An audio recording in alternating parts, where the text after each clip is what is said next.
Hello. Doctor Ghosh বলছেন? না, আমি ওনার কম্পাউন্ডার বলছি, বলুন। আমি বাপি বলছি। কে বাপি?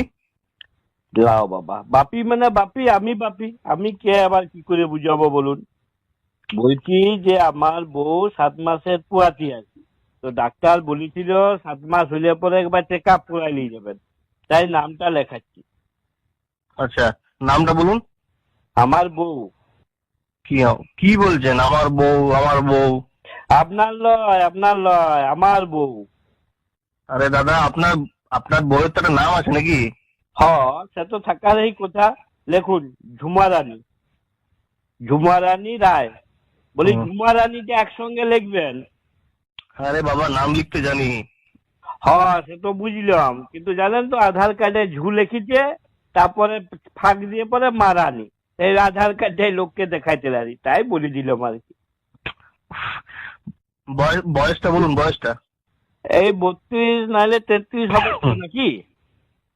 সেটা আমি কি করে বলবো? আচ্ছা, আপনি তো আচ্ছা লোক মশাই, আমি কি করে বলবো আপনার বউয়ের বয়স কত? আরে আপনাকে জিজ্ঞাসা করি নাই, আমার বউ পাশে বসে আছে, আমি ওয়াকেই জিজ্ঞাসা করছি। আর আপনি অমনি আমাকে শুধু শুধু ধমকাচ্ছেন কেন? আরে দাদা, আরে আরো পেশেন্ট তো আছি। তো আমার বউ কি পেশেন্ট লয় নাকি? নাকি আমি টাকা দিব নাই? আচ্ছা ঠিক আছে, শুনুন শুনুন, আমি নামটা লিখে দিয়েছি, আপনার বউকে খালি পেটে আনবেন। আচ্ছা মশাই, আপনি তো বেশ কথা বলছেন।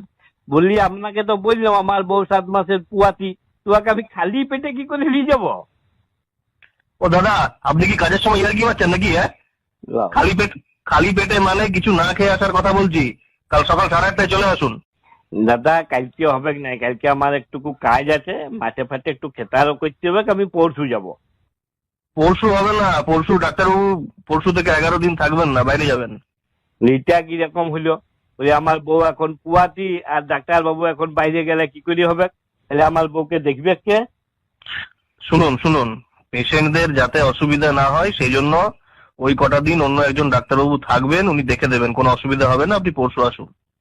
বলি এটা কি যাত্রা রিহার্সেল হচ্ছে নাকি, যে একজন অ্যাক্টর নাই তো আরেকজনকে দিয়ে পক্সি দিয়ে দিব? উফ, বলি শুনুন, বলি মনে করুন ডেলিভারির দিন যদি আমার বউয়ের কোনো কাজ পড়ে যায়, আর আমি যদি অন্য লোকের বউকে সঙ্গে নিয়ে যাই, তো ডাক্তারবাবু তার ডেলিভারি করাই দিবে? ও দাদা, আপনি কি গাঁজা খান নাকি? কেন? গাঁজা খেয়ে পরে গেলে কি ডাক্তারবাবু অন্য লোকের বউকে ডেলিভারি করাই দিবে? ধুর, রাখুন তো। মাথাটা একটু ঠান্ডা করুন। বলুন বলুন বলুন, তাড়াতাড়ি বলুন। বলছি আপনি যে বললেন পরশু থেকে অন্য একজন ডাক্তার দেখবে আর কি আমার বউকে, বলছে আবার প্রথম থেকে চিকিৎসা শুরু করবেন নাই তো? না, তা কেন করবে? আপনার ওয়াইফের যত মাস হয়েছে সেই হিসাবে ট্রিটমেন্ট চলবে। আরে বাবা, উনিও একজন ডাক্তার। তো সে হইলে কি হবে?